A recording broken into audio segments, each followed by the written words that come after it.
Now the next step we need to take is to split the chain using the split link.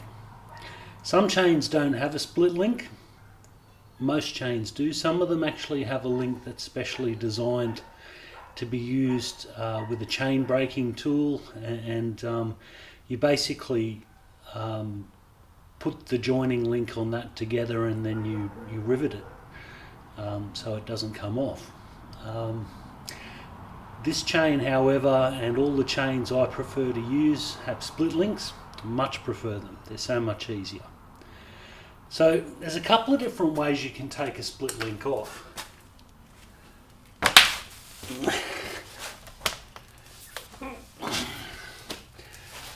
Probably one of the ways that, one of the easiest ways, is just to put your front sprocket back on. I mean, we've taken it off, we know it comes off. Though getting it back on can be interesting. Well,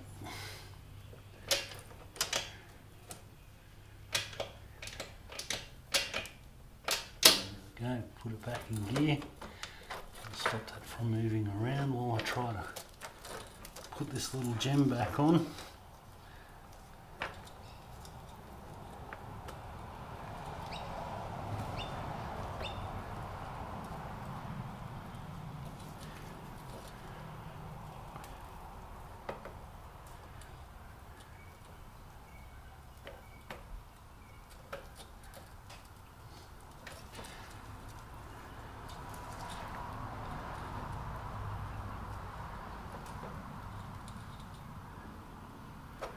This is actually easier than I've just made it look, by the way.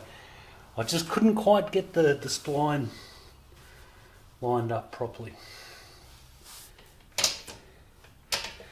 And I did actually have the split link located at one point, so we'll have to go back and try and find that again.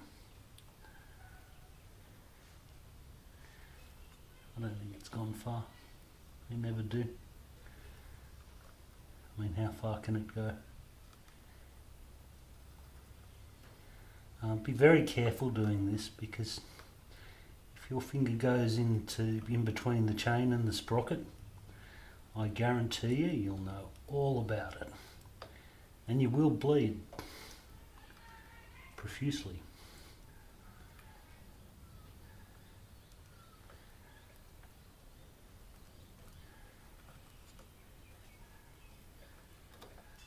There we are, that's it there.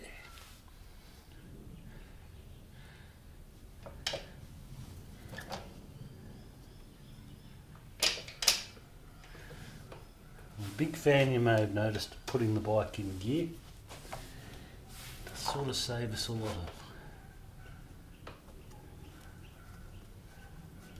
troubles with that chain moving around.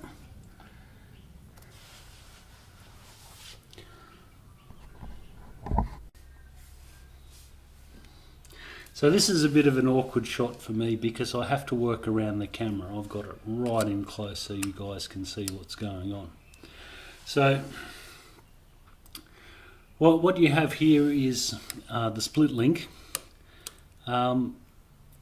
It's like a normal link, but instead of being riveted over this link plate here, it has a circlip instead retaining it. That goes into a groove on there and there.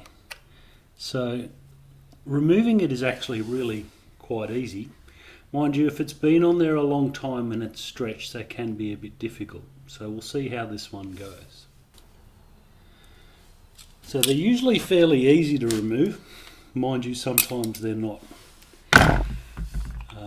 If the chain has been in use for a long time, it does stretch, and they get a little funny when they're stretched.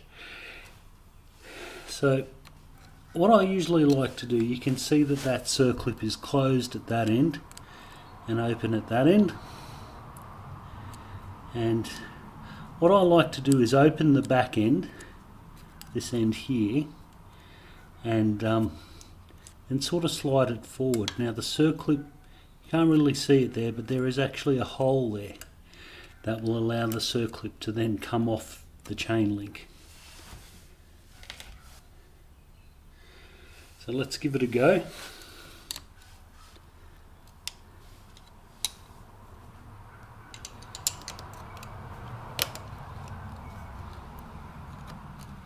I'm just sort of spreading it. The screwdriver.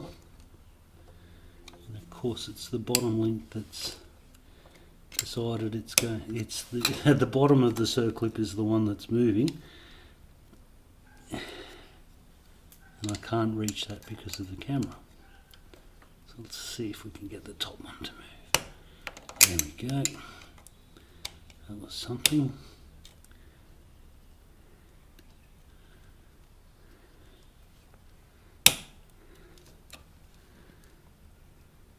So I'm spreading it, and then I'm just pushing gently, or attempting to gently push the circlip.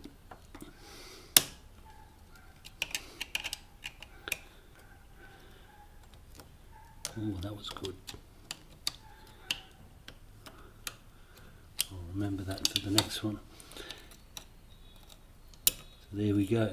So it's off on one side, and we simply push it to the wider part, and that's the circlip off. Now, sometimes with a stretch chain, getting this to come off is quite difficult. Don't be too concerned about getting a hammer in there, just don't damage your bike. But bear in mind you're replacing the chain and the sprocket, so you don't need to keep either of those. So with them you don't have to be gentle. Obviously with the other 99.9% of the bike which you want to keep, you need to be careful about that.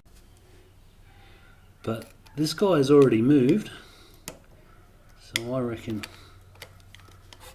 that will come off relatively easily.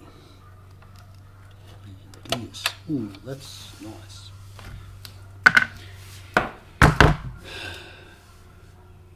If it doesn't come off easily, you can always try getting a screwdriver in there and banging it with a hammer gently.